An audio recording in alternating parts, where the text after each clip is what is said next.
Welcome back to the Deep Dive. It is Wednesday, February 18, 2026. Usually when we crack open a new set of sources, I feel a spark of curiosity, that new book smell feeling. But today, I'm feeling something a little different. Oh, yeah. Yeah. It's a mix of fascination and, honestly, a pretty significant amount of anxiety. Well, if it's any consolation, it's not just you. I think if you're feeling a bit on edge right now, the data we're looking at today suggests you are completely in sync with the rest of the planet. Ah, In fact, I'd go so far as to say if you weren't feeling anxious today, be a little worried you just weren't paying attention. exactly. It feels like everything is happening at once. We are calling this deep dive the Briefcase Digest. We're going to take a tour through this massive, tangled web of geopolitical news, market shifts, and security updates that just dropped. A real tour de force of global events. It really is. And the premise for today is pretty simple. The world feels chaotic right now. But today, we actually have the numbers to prove it's not just a vibe. It's not just a feeling. It is a statistical fact. That's absolutely right. We aren't just reading tea leaves here or doom scrolling through social media feeds. We are looking at hard data from all over the globe, from the trading floors in New York to the diplomatic tables in Geneva and all the way to the melting ice of the Arctic. And the headline that really set the tone for me, the thing that honestly made me spill my coffee this morning, is this World Uncertainty Index. The WI? Yeah. Right, the WUI. It just hit a historic all-time high of 106,862 for February 2026. Now, I know numbers are just numbers until you have some context. Of course. But this is higher than the uncertainty during 9/11, higher than the 2008 financial crash. It's even higher than the peak of the COVID-19 pandemic. It is a truly staggering figure. And what it tells us, I think, is that we are in genuinely uncharted territory. Previous crises, think back to 2001 or 2020, they usually had a single dominant driver. Or a terror attack, a virus. A virus, a bank collapse, there was a focal point.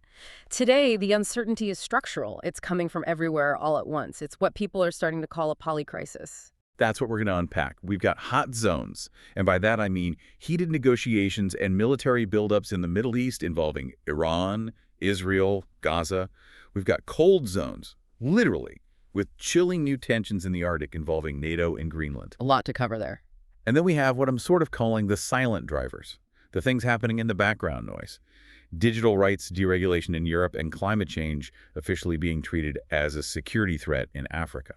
It's a lot. I mean, it really is. But our job today is to try and connect the dots, because what's happening with, say, grain prices in Russia is actually oddly connected to the deployment of missile systems in the Philippines. It all ties together. Okay, let's start with that macro view. A world on edge, this World Uncertainty Index reading, 106,862. You mentioned this isn't just a blip.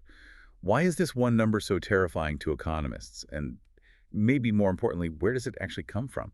That is the crucial question, because a word like uncertainty, it sounds so subjective, right? It sounds like a feeling. It sounds like my Twitter feed. Exactly. But the WUI isn't measuring Twitter sentiment or, how anxious people feel on the street.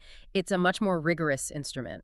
It systematically tracks the frequency of the word uncertainty and related terms in the quarterly country reports from the Economist Intelligence Unit. The EIU. The EIU, exactly. And these are reports written by professional analysts who cover 143 different economies. These are the people whose entire job is to be calm, rational, and predict the future for major banks and governments. So they're paid not to be uncertain. That is their entire value proposition. Yeah. And right now, these very sober, very analytical people are using the word uncertainty more frequently than they have in the last 3 decades of data. They are, in their own quiet, data-driven way, screaming into the void. So the experts, the people who are supposed to know what's coming around the corner, are effectively putting their hands up and saying, we have absolutely no idea what is going to happen next. Precisely. And it's that complete lack of forward visibility, that fog of the future, that drives the index up to these historic levels. But here is the disconnect that I just cannot wrap my head around. If the world is falling apart and the smartest analysts in the room are panicking, why is the stock market having a party? I'm looking at the numbers right now. The NASDAQ is over 24,000. The S&P 500 is over 7,000. It is a bizarre contrast, isn't it? It's one of the great paradoxes of early 2026. What we have is what economists are now calling a fragile expansion. A fragile expansion. Yeah. The markets are still flooded with liquidity from previous stimulus, and there's a tremendous amount of optimism still priced into specific sectors like tech and AI. But the analysts on the ground, the ones looking at the geopolitical map, they are seeing red lights flashing everywhere. So the markets is just ignoring geopolitics. The markets seem to be making a very brave bet. They're betting that these regional conflicts won't spill over into the global financial system in a catastrophic way, or maybe that the US dollar will somehow stabilize and contain the damage. Speaking of the dollar, that's another piece of the puzzle that doesn't really fit that party narrative, does it? Not at all. The US dollar index, which measures the dollar against a basket of other currencies, has fallen to around 95. That's its weakest level in years. And at the same time, look at what gold has done. It's surged past $5,500 an ounce. That's the classic fear trade. It is the absolute definition of the fear trade. So while the stock market is partying, buying the dip, riding the AI wave, the currency and commodity markets are very quietly hedging their bets. They're buying insurance against a disaster. So the smart money is moving into gold because they don't trust the stability of paper currencies in this kind of environment. That's the read. They see the geopolitical instability, the rising U.S. debt, the questions about fiscal policy, and they're moving into a hard asset that can't be printed or devalued by a government decision. It's a flight to safety. So what are the actual drivers here? Let's break it down. Why is the uncertainty index hitting $106,000? What are the big pillars of this anxiety? I think you can really group it into a three-headed monster. First, as we've hinted, you have trade warfare. Tariffs in 2026 are not just economic tools anymore. They have been fully transformed into geopolitical weapons. So it's not about protecting jobs, it's about punishing rivals. Precisely. And as a result, the global supply chains that were just starting to get settled after the pandemic are being completely reshuffled all over again because of new U.S. tariffs and the inevitable retaliatory measures. Just when we thought we knew where our microchips in our cars were coming from. Exactly. The map is being redrawn again. Second, you have U.S. policy uncertainty itself. And this is a really interesting point. The U.S. Uncertainty Index, which is a subset of the global one, is actually at its highest level ever recorded. That's fascinating. Usually the U.S. is seen as the anchor of the global system, the source of stability. That was the old model. Not anymore. Now you have profound questions about the Federal Reserve's independence, about America's fiscal sustainability with its debt levels, and of course about its shifting foreign policy. The rest of the world genuinely doesn't know which version of America is going to show up to any given meeting. And that ambiguity creates massive uncertainty for everyone else. Massive. And the third driver, and perhaps the most visible one, is simply the number of overlapping conflicts. We're in year 5 of the Russia-Ukraine war, which has settled into a brutal, grinding stalemate. We have these newly escalating tensions in the Middle East, which we'll get into.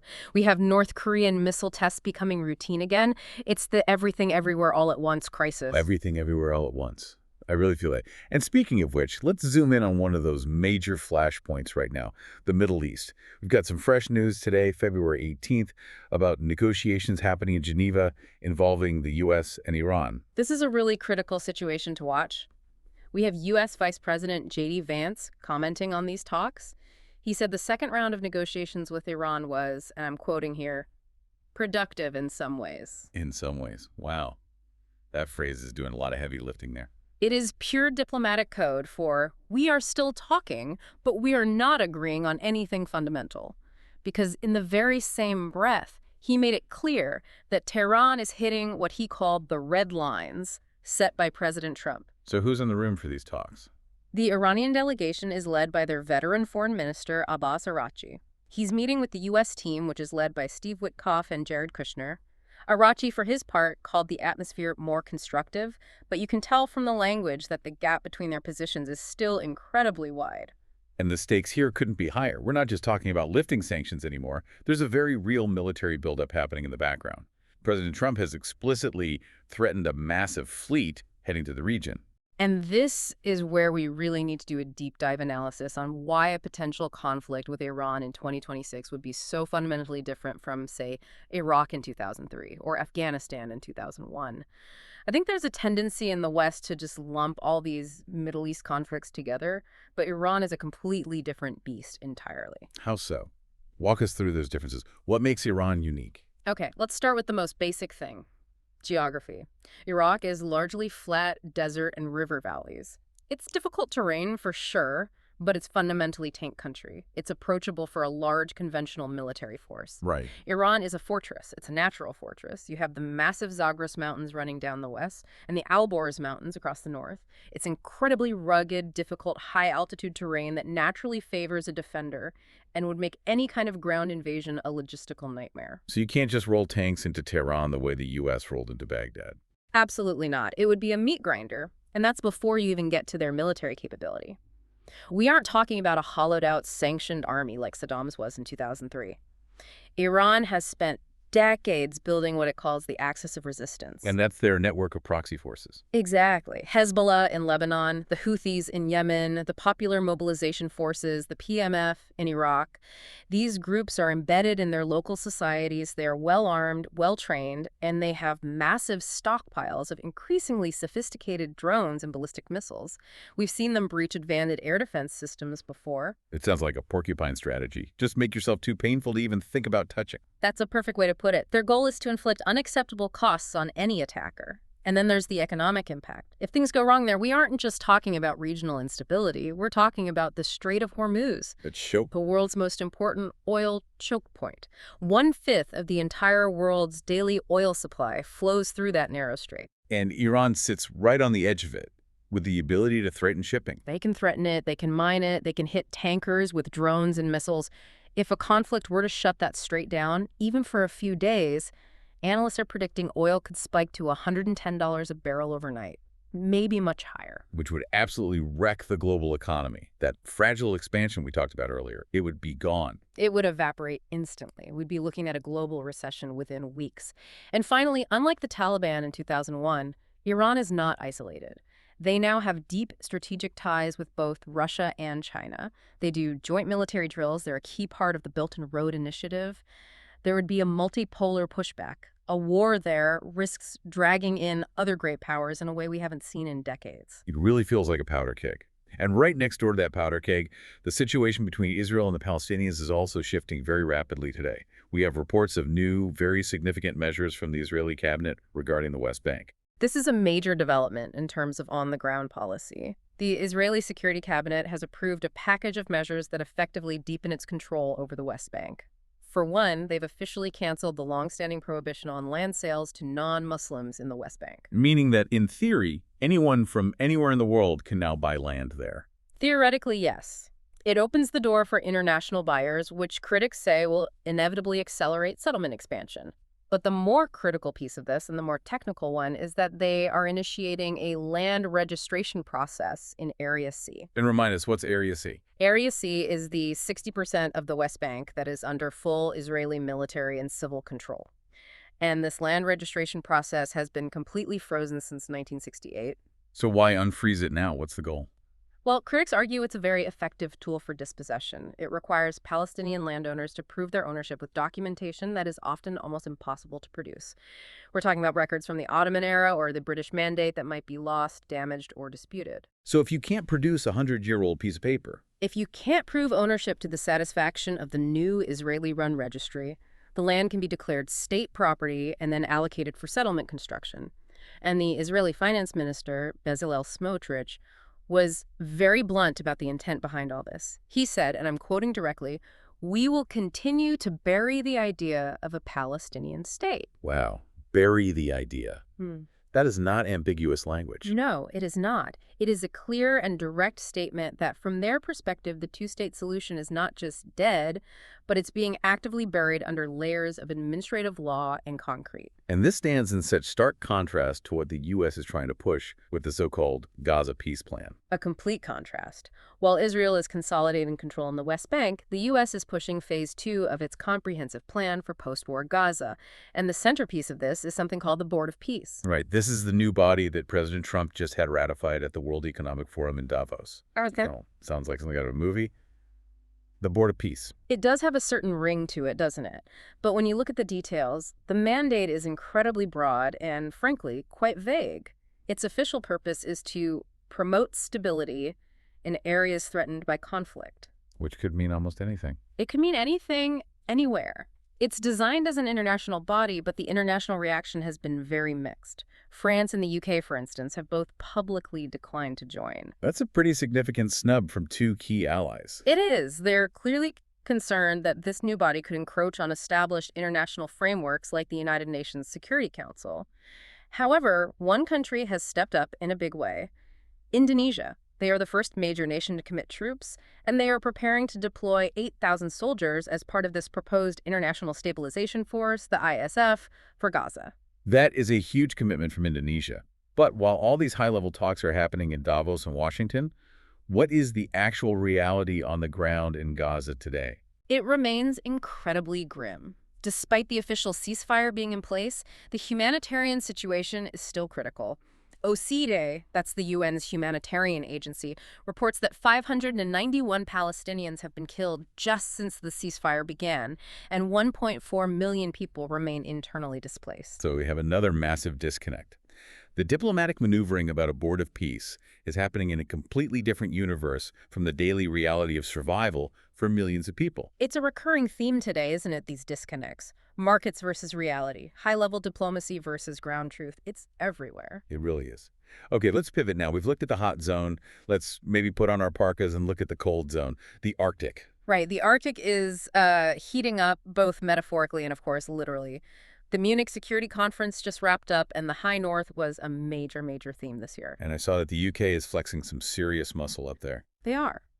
Prime Minister Keir Starmer took to the stage in Munich and announced the deployment of a full carrier strike group led by the aircraft carrier HMS Prince of Wales to the High North. This is a significant projection of naval power, and it's operating alongside U.S. and Canadian forces. And NATO's getting more involved as well. There's a new mission. Yes, it's a new dedicated military mission called Arctic Sentry, and significantly, Germany is contributing Eurofighter jets to this mission. It's a very clear signal that NATO, and Europe in particular, now views the Arctic as a critical security flank that needs to be actively defended. But there's also some political drama brewing over Greenland again. This feels like a flashback to a few years ago. It does, doesn't it? It echoes the previous Trump administration's very public interest in purchasing Greenland. That whole controversy has been renewed, and the Danish Prime Minister, Mette Frederiksen, had to be very firm in her remarks in Munich. She said, quote, "The pressure on Greenland is totally unacceptable," and she went on to mention red lines that will not be crossed. Why is everyone suddenly so obsessed with Greenland and the Arctic right now? I know there are resources, but is it just about oil and gas? Resources are definitely part of it. Oil, gas, rare earth minerals are all becoming more accessible as the sea ice melts. But it's primarily strategic. It's about geography. As the ice melts, new shipping lanes are opening up. The Northern Sea Route, for example, can cut weeks off the travel time between Asia and Europe. And China is very interested in that. Very. China now calls itself a near-Arctic state and is investing heavily in... That's the one. It's the historic choke point for naval warfare in the North Atlantic. And so what you're seeing from NATO with Arctic Sentry is a concerted effort to lock that back door before it gets kicked in. So we have the Middle East on fire, the Arctic militarizing. Let's swing the globe over to the Pacific now. We hear a lot about the first island chain. This is that barrier of islands running from Japan down through Taiwan to the Philippines. And this is where the U.S. strategy of integrated deterrence is really becoming visible and tangible. We just had the 12th bilateral strategic dialogue in Manila between the U.S. and the Philippines, and the language coming out of it was very muscular. And they aren't being subtle at all about who they are trying to deter? Not in the slightest. The joint statement they released explicitly emphasized collective defense applying anywhere in the first island chain. That phrasing implicitly links Philippine security directly to the security of Taiwan. A major shift. A huge shift. They've reaffirmed their mutual defense treaty, of course, but more importantly, it's the hardware that's changing the game. The toys. The toys. The statement talked about the increased deployment of U.S. cutting-edge missiles and uncrewed systems. Specifically, the U.S. has now installed the Typhoon mid-range missile system in the northern Philippines. And what can the Typhoon system do? It's a land-based launcher that can fire Tomahawk cruise missiles and the SM-6 multi-purpose missile. From its position in northern Luzon, those missiles can reach strategic targets all across the Luzon Strait, which covers the southern approach to Taiwan, and even hit targets on the Chinese mainland. That completely changes the military math in the region. It drastically changes the math. It puts Chinese naval assets at significant risk before they can even leave port to approach Taiwan. And the Philippines seems to be fully embracing this new, more assertive role. Their ambassador to the U.S., Jose Manuel Romualdez, said something very telling. He said, "Every time the Chinese show aggression, it only strengthens our resolve." It's become a classic cycle of action and reaction. And Taiwan is a direct part of this puzzle, too, not just an implicit one. There's a new trade agreement. Yes, just signed. The U.S. and Taiwan inked a new trade agreement that caps tariffs at 15%. On the surface, it's economic. But in this geopolitical context, everything economic is also strategic. It's another move to bind Taiwan closer into the U.S. orbit and make it more resilient amidst all this tension. Okay, so we've covered the loud noises, the missiles, the aircraft carriers, the angry diplomats, but you mentioned earlier these silent drivers of uncertainty, the crises that are creeping up on us. Yeah. Let's talk about Africa and this nexus of climate and security. This is a story that is so often overlooked in the daily headline news because it happens slowly, it's cumulative, but it's arguably one of the most dangerous long-term trends we face. The African Union's Peace and Security Council just held a massive meeting dedicated to this very topic, the nexus between climate change, peace, and security. We hear the phrase climate change causes conflict a lot as a kind of talking point, but do we have hard numbers to back that up? We do now. The data that was presented at this AU meeting was incredibly stark. Africa as a continent is warming faster than the global average. And the statistical analysis now shows that in poor nations, a 1 degree Celsius increase in the local temperature is linked to a 10% higher likelihood of armed conflict. A 10% increase in the chance of war for every single degree of warming. That is a terrifying multiplier effect. It is. It's a formula for instability, and we are seeing it play out in real time right now. Of the 16 countries the International Rescue Committee lists as epicenters of crisis globally, 12 of them are in Africa. Could you give us a specific example of what this looks like on the ground? How does a rising temperature actually turn into a war? Let's take South Sudan. The country has been devastated by unprecedented flooding in recent years, affecting over 639,000 people. Now, this isn't just about people having wet houses. The floods destroy vast swaths of grazing land. That forces nomadic herders to move their cattle onto land that is used by settled farmers, which then triggers intense, often violent, intercommunal conflict over land rights. And it's a similar story elsewhere. Look at Nigeria. It's the classic farmer-herder crisis. Desertification in the north is pushing Fulani cattle herders further and further south in search of pasture and water. They encroach on the established farmland of local communities. The cows eat the crops, the farmers retaliate against the herders strike back against the village. It spirals into a low-grade civil war. And how bad is it? These localized clashes over resources, over land and water, are now claiming more lives annually in Nigeria than the Boko Haram insurgency. Wait, are you serious? The resource wars are now deadlier than the well-known terrorist group. Yes, that is the new brutal reality. Climate change is a threat multiplier. It doesn't necessarily create new tensions out of thin air, but it takes all the existing ethnic, religious, and political fault lines and just pours gasoline on them. And I imagine the funding to deal with this isn't there. There's a massive funding injustice at play. The conflict-affected countries, the ones who need climate adaptation funding the most, receive only 1/3 of the funding that stable countries get. Because investors, even international aid investors, don't want to put their money into a war zone. It's too risky. Exactly. It creates this vicious, self-perpetuating cycle. The lack of funding leads to more resource scarcity, which leads to more conflict, which in turn leads to even less funding. And to top it all off, the Common African Position, a unified plan to tackle this, has now been delayed until the COP31 climate conference due to all the political sensitivities involved. That is just heavy. Okay, we have one more silent crisis to touch on, and this one is happening in a place we usually associate with stability and rules, Europe, and it's about our digital lives. This is a really fascinating and frankly quite alarming story from the digital rights group EDI, European Digital Rights. While we are all distracted by the missiles and the military exercises, the EU is quietly rewriting the rules of the digital economy. I saw they all met in a medieval castle, right? Which feels strangely appropriate for a story about power and backroom deals. Oldenbezen Castle in Belgium, yes. The official theme of the meeting was competitiveness. But Digital rights activists are calling it a bonfire of the safeguards. A bonfire. That's a strong phrase. What exactly are they burning? They are looking at a new legislative package called the Digital Omnibus Proposal, and hidden deep inside it is a plan to remove Article 49.2 of the landmark AI Act. Okay, you're going to have to unpack that for us. Article 49.2. Why does that tiny clause matter? It matters a great deal. This article is a critical transparency and safety safeguard.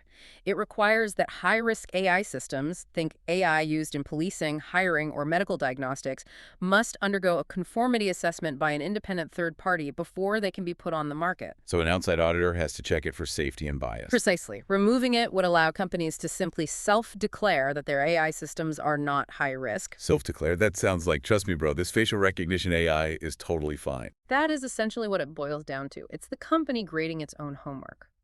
And here's the kicker. The EU's own analysis estimates that the total cost saving for this massive deregulation is about €100 per company. 100 euros. We are gutting fundamental safety checks on artificial intelligence, one of the most powerful technologies ever created, to save companies the price of a nice dinner. That's the argument that the civil society groups are making. They are seeing this massive push for deregulation across the board, all under the guise of competitiveness, of needing to keep up with the US and China. And it's not helped by the fact that the rapporteur for this file in the European Parliament is a former lobbyist for Meta. Of course, the classic revolving door from industry to regulation. It's on full display. EDR and other groups are fighting back with a new public campaign called KISS, which stands for Keep It Safe and Secure to Defend Encryption and Push Back Against Spyware. But the broader trend is very clear. In a world of high economic uncertainty, governments are prioritizing economic speed over individual rights and safety. It's all connected, isn't it? The economic anxiety created by the geopolitical chaos leads to a push for deregulation, which in turn creates entirely new technological risks. It's a feedback loop. Before we wrap this all up, I just want to touch on the markets one last time. We mentioned the big disconnect earlier, but are there any other sort of bright spots, or at least weird spots in the data today? Well, if you like bread, I do have some good news for you. Russian wheat production is actually UP. Really? With the war and everything? Yes. The reason is actually climate-related. They had unusually heavy snow cover over the winter, which protected the winter wheat crops from the frost. So analysts are now projecting a larger harvest, and as a result, global grain prices are softening a bit. It's another reminder that weather, just like we saw in Africa, still dictates huge parts of the economy. And oil. Oil is hovering at around $67 a barrel for Brent crude. It did climb slightly today, pricing in some of that geopolitical premium we discussed with Iran. But it's being held back by new U.S. inventory data that showed higher than expected stockpiles. So it's a real tug of war right now between supply data and geopolitical fear. A tug of war between supply and fear. That feels like the perfect theme for the entire day. It really does sum it all up. So let's try and bring this all together. We started with this staggering number from the World Uncertainty Index, 106,862. We've toured the hot zones in the Middle East, the cold front in the Arctic, the pivot to the Pacific, the silent crises in the Sahel and in the digital boardrooms of Europe. When you step back and look at this entire briefcase digest as a whole, what is the single story it's telling us? I think the story is that the margin for error in the global system is gone. It's been completely eroded. We are in this period of fragile expansion, as we said. The uncertainty index is so high because for the first time in a long time, all of these different regions are tightening their defenses and escalating their postures simultaneously. It's not taking turns. It's not taking turns. Yeah. The Arctic, the Middle East, the Pacific, they're all arming up at the same time. And in the background of all that, you have the climate crisis acting as a threat multiplier, destabilizing the very base of the pyramid in the most vulnerable parts of the world. The whole structure is under stress. And for you, the listener, the person who's just trying to plan their life, their career, their investments, what does all this actually mean? What's the so what? I think it means you have to learn to look past the headline numbers of the stock market. The S&P 500 tells you a story about what investors hope will happen. The World Uncertainty Index tells you a story about what is actually happening on the ground in the real world. Right. We are witnessing a historic decoupling of financial optimism and geopolitical reality. And that gap, that disconnect we keep coming back to, it can't exist forever. Eventually, one of them has to be right. And in the long run, reality always wins. That is a very sobering thought. Reality always wins in the end. It does. And so here's the final provocative thought I want to leave you with today. The World Uncertainty Index, as we've discussed, it measures the known unknowns, the things analysts are actively rating reports about: tariffs, wars, elections. But what happens when the unknown unknowns finally hit? The black swans. The black swans. What happens when the deregulation of high-risk AI that we're seeing in Europe collides with the unpredictable climate feedback loops we're seeing in Africa, all on top of this already fragile geopolitical map? The real question is this: are we as a society pricing in the risk of the world, or are we just pricing in the risk of the market? Are we pricing in the risk of the world? That is absolutely the question to chew on today. Indeed it is. Well, on that profoundly unsettling note, I think I'm going to go double-check my own emergency kit. Thank you so much for guiding us through the chaos today. It's always a pleasure, even when the news is this heavy. And to you, the learner. Yeah. Keep your briefcase packed and your eyes open. We'll see you on the next Deep Dive.